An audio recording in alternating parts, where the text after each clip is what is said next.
अस्सलाम वालेकुम जी। फंडामेंटल ऑफ फिजिक्स सैटरडे रेजनिंग वालकर का 10th एडिशन है। Chapter 19 kinetic theory of gases problem 12 submarine rescue की बात हो रही है। वो कहता है यूएस सबमरीन सिक्रेस जो है वो डिसेबल हो गई थी 80 मीटर की डेप्थ पे। तो एक सिलेंड्रिकल चैम्बर को नीचे भेजा गया शिप के रेस्क्यू करने के लिए।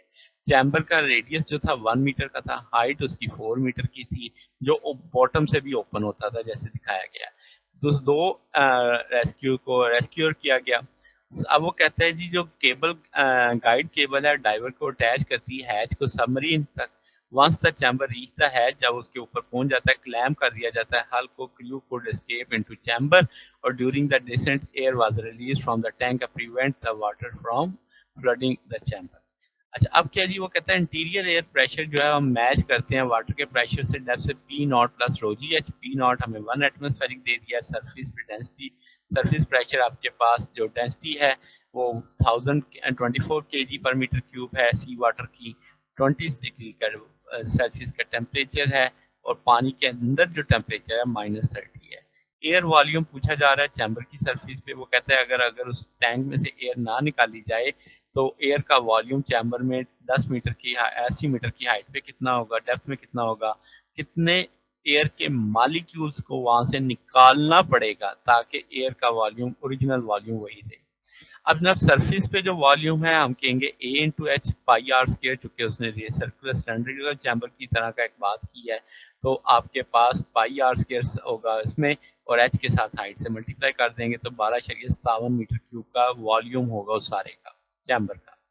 अब अगली चीज हमें क्या दी गई है, 20 सेल्सियस का टेम्परेचर है कहाँ पे, सरफेस पे। डेप्थ में कितना है 30 का, -30 का तो 243 आ जाएगा। एटमॉस्फेरिक प्रेशर वो कहता है सेम रहेगा। तो अब आपके पास P2 बराबर आ जाएगा P not plus row ji H. P not भी पता है, रो भी पता है, जी भी पता है, एच भी पता है।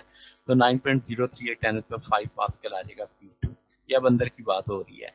तो यहाँ से अब हम निकालने वाले हैं कि भाई P2 V2 over P1 V1 की रेशियो T2 ओवर T1 के बराबर आ जाती है। यहाँ से V2 निकालने वाले हैं। P1 भी पता है, V1 भी पता है, T2 भी पता है। P2 हमने निकाल दिया है और T1 हमें पता है। तो ये 1.16 मीटर क्यूब आ जाएगा। तो इसका मतलब विदाउट, अब हमें पता है कि इतने वॉल्यूम में तो वो फिल हो जाएगी एयर। जब उसने कहा ना कि if air has not been released, अगर वो एयर रिलीज होती तो इतना वॉल्यूम ऑक्यूपाई कर रही है।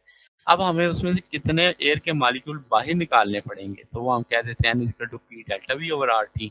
अब हमें पी भी पता है फाइनल P2 जिसे आप कह सकते हो, और आपके पास फाइनल ओरिजिनल वॉल्यूम माइनस जो ऑक्यूपाइड वॉल्यूम है, नीचे आर और टी लगा देंगे तो 5.1 पर 3 मोल आ जाएंगे। तो इतने नंबर ऑफ मोल्स तो वहां से स्केप करवाना पड़ेंगे, रिलीज करवाने पड़ेंगे। तो ये जनाब हमारे पास सोल्यूशन है। अगर आपको इसमें कोई बात पूछनी हो, डाउट हो तो नीचे कमेंट में पूछ सकते हैं। वीडियो अच्छी लगी हो तो वीडियो को लाइक कीजिएगा, दोस्तों के साथ शेयर कीजिएगा, चैनल को सब्सक्राइब कर दीजिएगा। अब तक के लिए इतना ही, बाकी इंशाल्लाह नेक्स्ट देखेंगे। ओके, अल्लाह हाफिज।